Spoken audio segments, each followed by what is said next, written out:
Assalamualaikum warahmatullahi wabarakatuh.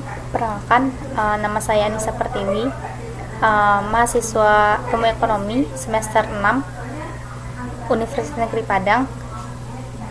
Pada kali ini saya akan membahas salah satu materi mata kuliah Teori Ekonomi Makro 2, yaitu Chapter 11 dalam buku Macroeconomics karyanya Menkyu, yaitu tentang permintaan agregat 2 penerapan model ISLM. Jika pada video sebelumnya itu menjelaskan terkait definisi dari model ISLM dan teori-teorinya, pada video kali ini akan menjelaskan penerapannya, yaitu terkait dengan fluktuasi model ISLM, bagaimana pengaruh kebijakan fiskal dan moneter dalam mengubah equilibrium kurva ISLM, teori permintaan agregat, bagaimana model ISLM ini dalam jangka panjang dan jangka pendek, dan sedikit terkait depresi besar. Pertama itu terkait fluktuasi dengan model kurva ISLM. Perpotongan antara kurva IS dan kurva LM ini akan menentukan tingkat pendapatan nasional dan tingkat bunga untuk tingkat harga tertentu. Jika kurva IS atau LM ini bergeser, maka equilibrium jangka pendek ini akan berubah dan pendapatan nasional ini tentunya akan berfluktuasi. Model ISLM ini menunjukkan kebijakan moneter mempengaruhi pendapatan dengan mengubah tingkat bunga. Dalam jangka pendek itu harga kaku, maka ekspansi jumlah uang beredar ini akan meningkatkan pendapatan. Model ISLM menunjukkan peningkatan jumlah uang beredar akan menurunkan tingkat bunga yang menstimulasi investasi lalu memperbesar permintaan terhadap barang dan jasa. Kebijakan fiskal yang menggeser kurva IS ini dan juga yang akan mengubah equilibrium jangka pendek. Yang pertama itu yang termasuk kebijakan fiskal, yaitu menambah atau meningkatkan pengeluaran pemerintah, belanja pemerintah. Kenaikan belanja pemerintah ini akan menaikkan juga tingkat pendapatan sebesar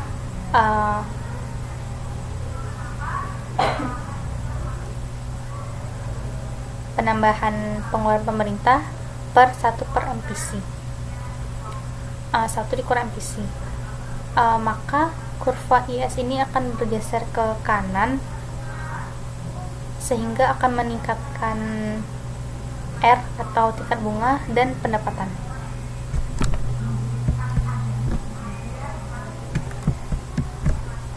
Adapun kebijakan fiskal ini berhubungan dengan kebijakan moneter ini berhubungan dengan kurva LM, itu juga akan mengubah equilibrium jangka pendek. Contohnya itu ketika ada penambahan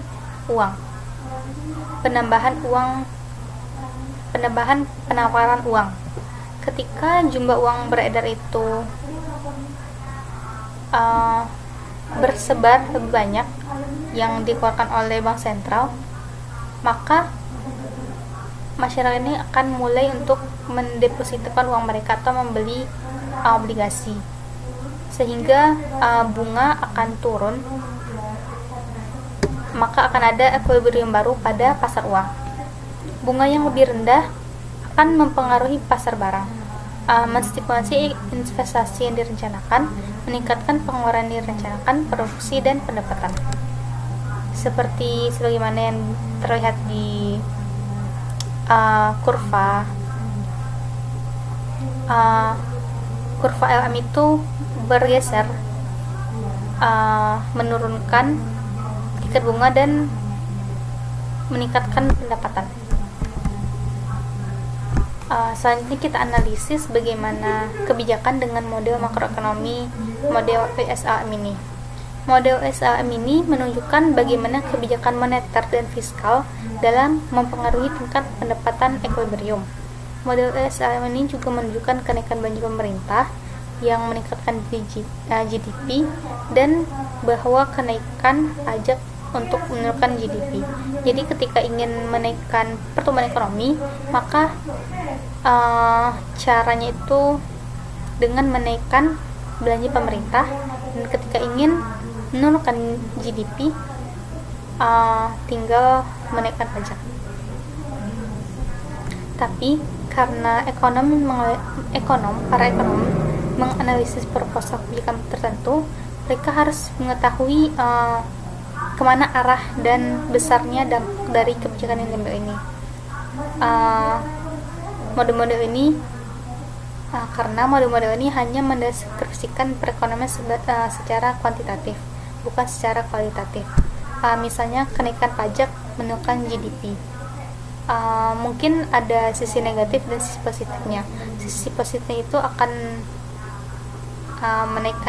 menurunkan GDP, tapi sisi negatifnya itu akan masyarakat akan lebih kesulitan ketika lebih tinggi tingkat pajak yang mereka bayar, seperti itu contohnya. Selanjutnya itu terkait teori permintaan agregat dalam model ISLM lagi. Kita asumsikan ketika ketika harga meningkat, untuk menderivasi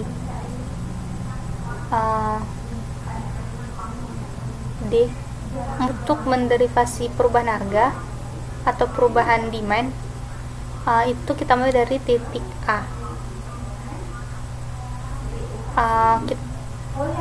Maka harga naik dari P1 ke P2.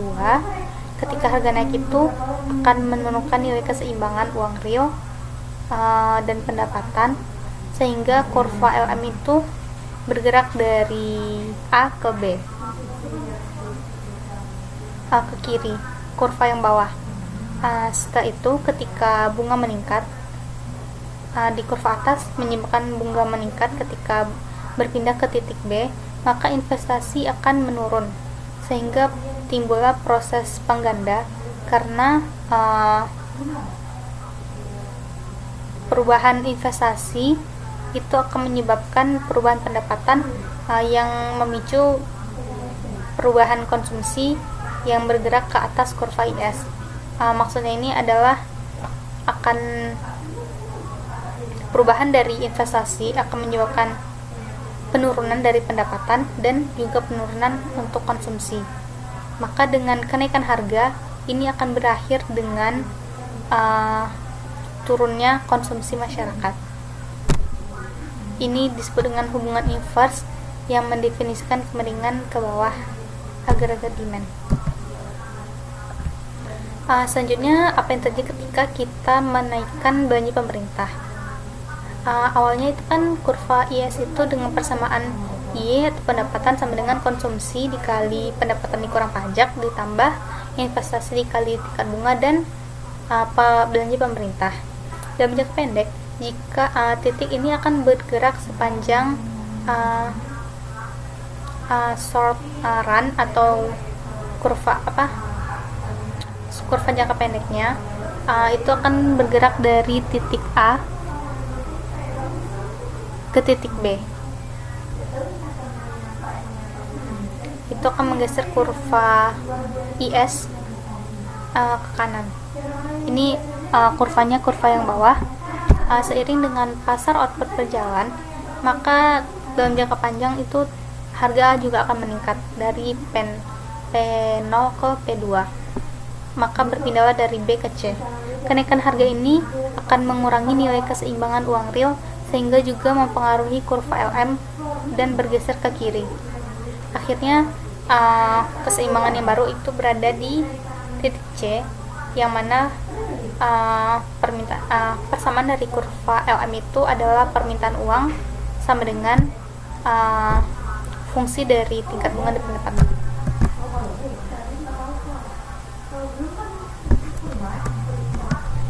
Selanjutnya itu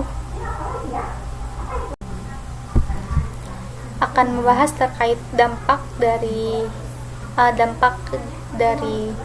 kurva ISLM ini dalam jangka pendek.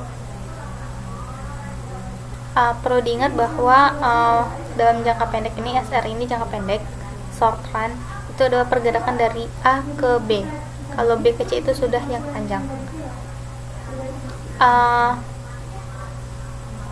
Beberapa variabel, yaitu tingkat pendapatan, tingkat harga, tingkat bunga, tingkat konsumsi, tingkat investasi. Untuk tingkat pendapatan ini dalam jangka pendek itu pendapatan akan bertambah karena bergerak dari Y ke Y aksen. Dan tingkat harganya itu tetap, karena yang kita ketahui dalam jangka pendek itu harga bersifat kaku. Untuk tingkat bunga ini akan bertambah karena seiring bergeraknya kurva IS dari A ke B tadi, maka di kurva LM itu juga akan mempengaruhi pergerakan tingkat bunganya. Untuk tingkat konsumsi itu akan bertambah dalam jangka pendek karena perubahan dari pajak itu akan meningkatkan konsumsi. Lalu untuk tingkat investasi itu juga akan turun karena tadi tingkat bunga itu naik, maka keinginan untuk berinvestasi itu akan turun. Seterusnya dalam jangka panjang, ini adalah pergerakan dari B ke C. Itu dapat kita perhatikan untuk kurva di atas ini kurva LM, kurva di bawah itu kurva IS. Tingkat pendapatan dalam jangka panjang itu tidak berubah, tetap.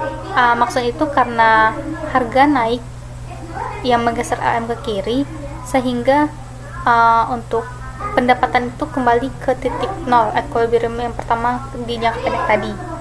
Untuk tingkat harga ini juga akan naik, dan untuk tingkat bunga itu akan juga bertambah karena melihat dari kurvanya itu menggeser dari LM P0 ke LM P2 gitu. Maka konsumsinya itu juga mengalami pengembalian ke titik semula sebagaimana pendapatannya tadi, dan tingkat investasinya itu menurun karena tingkat bunganya itu melebihi, bahkan lebih tinggi daripada penambahan yang jangka pendek tadi, maka dapat dipastikan bahwa investasinya akan turun. Teori permintaan agregat yang selanjutnya itu asumsi ketika uang bertambah. Ketika penawaran uang bertambah meningkat, maka ini juga akan meningkatkan jumlah yang beredar real, yang berarti akan menggeser kurva LM ke kanan. Kurva LM ini yang atas, kurva IS yang bawah. Dalam jangka pendek akan bergerak sepanjang titik dari A ke B, tapi seiring dengan berjalannya pasar barang, maka dalam jangka panjang tingkat harga itu akan berpindah dari P0 ke P2. Peningkatan harga atau perubahan harga ini akan mengurangi jumlah uang yang beredar, yang mana itu akan menggeser kembali kurva LM ini ke kiri.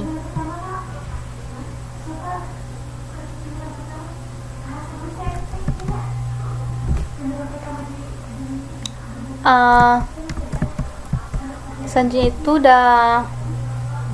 dampak jangka pendek.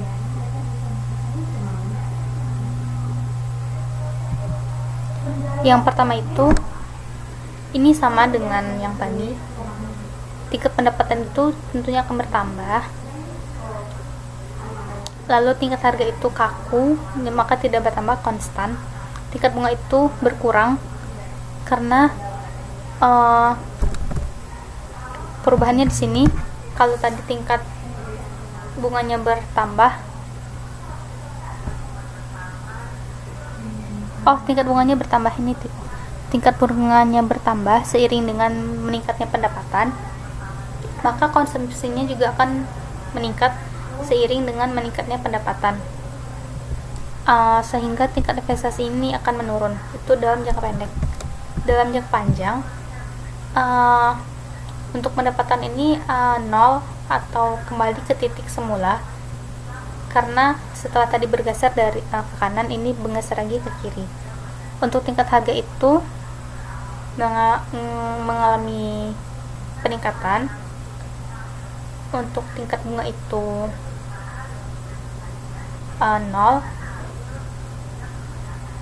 karena di sini titik A sama dengan titik C, maka bisa dikatakan titik C itu seperti kembali ke titik semula. Jadi untuk tingkat bunganya itu 0.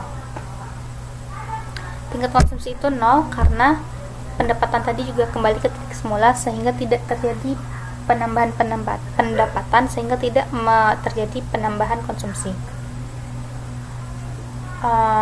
Tingkat investasi juga tetap tidak berubah karena tingkat bunga ini yang tadinya juga tidak berubah. Selanjutnya itu ada peningkatan belanja konsumsi otonom. Ada 3 hal di sini yang dimention.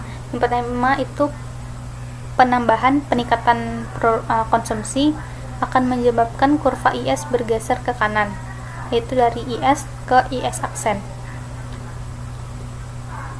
Selanjutnya, hal ini tentunya akan menimbulkan pergeseran juga dari D1 ke dari kurva agregat demand ke garis agregat demand aksen. Jika dalam jangka pendek itu akan bergerak dari A ke B, dan dari jangka panjang itu akan bergerak lagi dari B ke C. Yang ketiga itu peningkatan harga ini akan menyebabkan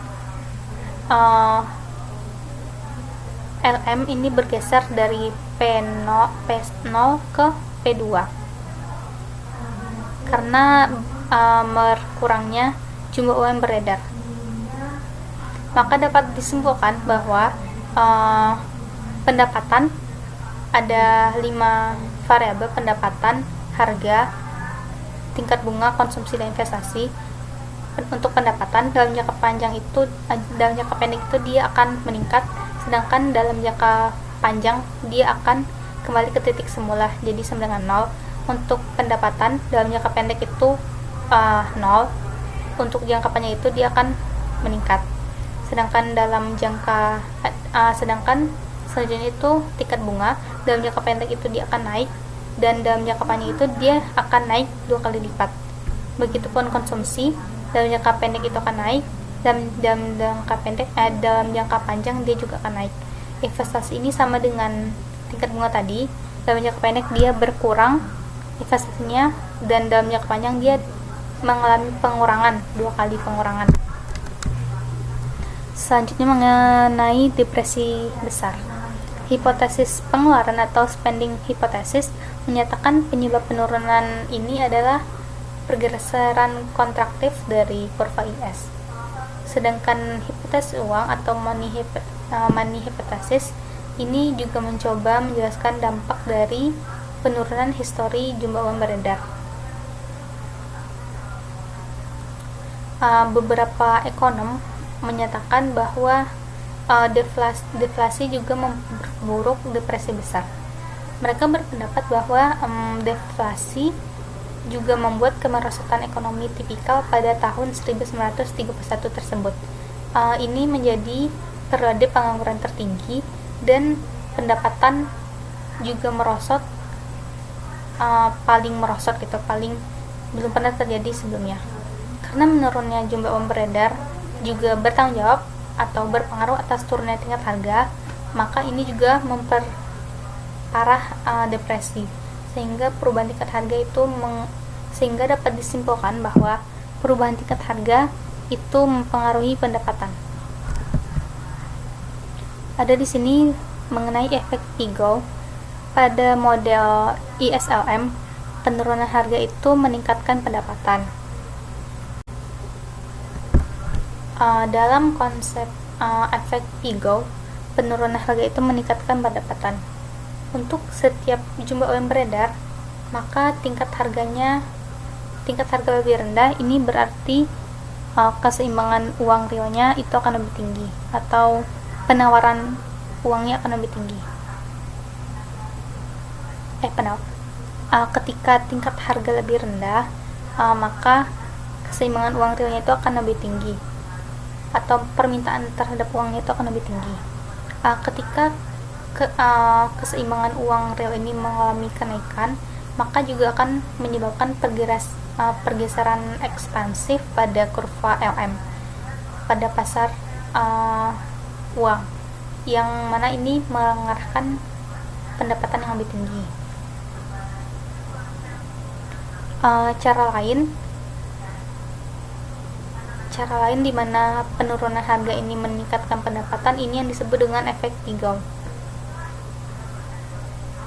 Pada tahun 1930-an, ekonom Arthur Pigou namanya, ini menunjukkan bahwa keseimbangan uang real ini juga bagian dari kekayaan rumah tangga. Seiring dengan turunnya harga dan keseimbangan uang real itu naik, maka rumah tangga ini dapat meningkatkan pengeluaran konsumsi mereka sehingga menggeser kurva IS ke kanan.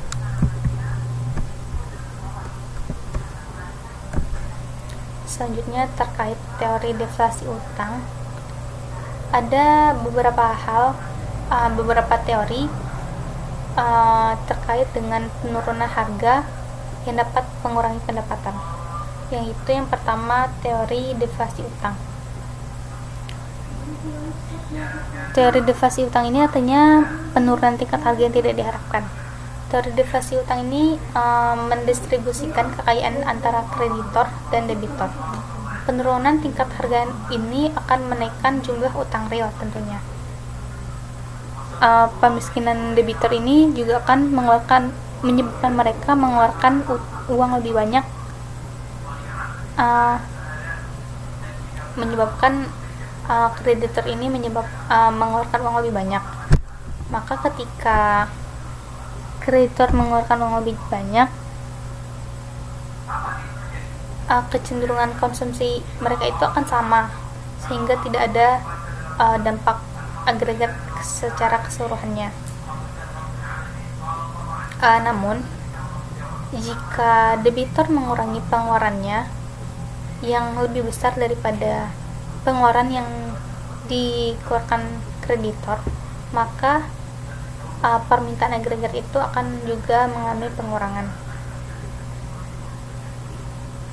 Dengan intinya dengan mengkontraksikan kurva IS, ini juga akan mengurangi pendapatan nasional. Ini sedikit penjelasan terkait deflasi yang diharapkan itu bagaimana dalam kurva ISLM. Deflasi yang diharapkan itu menaikkan tingkat bunga real untuk tiap tingkat bunga nasional, dan ini juga akan mengurangi pengeluaran investasi. Pengeluaran investasi ini menggeser kurva IS ke bawah. Tingkat pendapatan dan tingkat bunga nominal juga turun, tetapi untuk tingkat bunga ini naik. Seperti bagaimana yang tertera di dalam kurva. Baiklah teman-teman, sekian yang dapat saya sampaikan terkait penerapan model SLM dalam jangka panjang maupun dalam jangka pendek. Semoga dapat dipahami. Mohon maaf atas kesalahan. Wassalamualaikum warahmatullahi wabarakatuh.